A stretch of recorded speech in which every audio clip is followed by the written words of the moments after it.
Chama hiki ndio chama pekee kinachoandaa viongozi tangu wakiwa watoto mpaka watu wazima. Ni chama chenu cha Mapinduzi, kipigieni makofi mengi sana. Na kuna watu wanasema chama hiki kinashindaje? Hiki chama ni vipi? Maswali ya kitoto hapo, majibu yake ni mepesi mno. Hapa nyinyi mnajua watu wa hai. Chama cha Mapinduzi wana kitu kinaitwa chipukizi. Mnawajua chipukizi wa CCM? Wapoje? Ni watoto wadogo wadogo hivi. Wakishafundishwa pale uongozi wanaenda umoja wa vijana. Na sisi tumepita umoja wa vijana. Mimi nilikuwa mwenyekiti wa Iringa wa UVCCM wa mkoa. Nilikuwa na ndugu yangu Ivan, sijui yuko wapi, atakuwa amekaa huko nyuma huko. Saashisha huyu alikuwa UVCCM.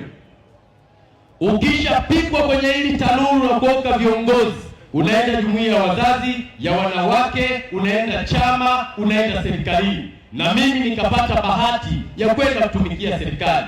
Nilikuwa mkuu wenu wa wilaya hapo Arusha hapo mwaka 2020. Nimetoka hapo nimeiva, nimeenda Iramba kama mkuu wa wilaya. Nimeenda kuwa katibu mkuu wa vijana Tanzania nzima. Nikarudishwa tena mkuu wa wilaya kule Urambo, Tabora. Nikaenda wilaya ya Momba, Tunduma. Nimetoka huko nikawa mkuu wa mkoa wa Simiyu mwaka 24. 25 nikawa mkuu wa mkoa wa Arusha hapa. 25 hiyo nikawa mwenezi wa chama hiki. Sasa wewe una mashaka na mimi? Kipi ambacho sikijui ndani ya serikali na ndani ya chama hiki? Wenzetu hawa wanaokota viongozi. Wakiona mtu mnene wanasema tumpe ubunge, anatosha kukaa bungeni. Wakiona mtu mrefu kama mimi wanasema tumpe udiwani huyu mrefu. Wakiona kafupi wanasema hata wenyekiti wa serikali ya mtaa tuka.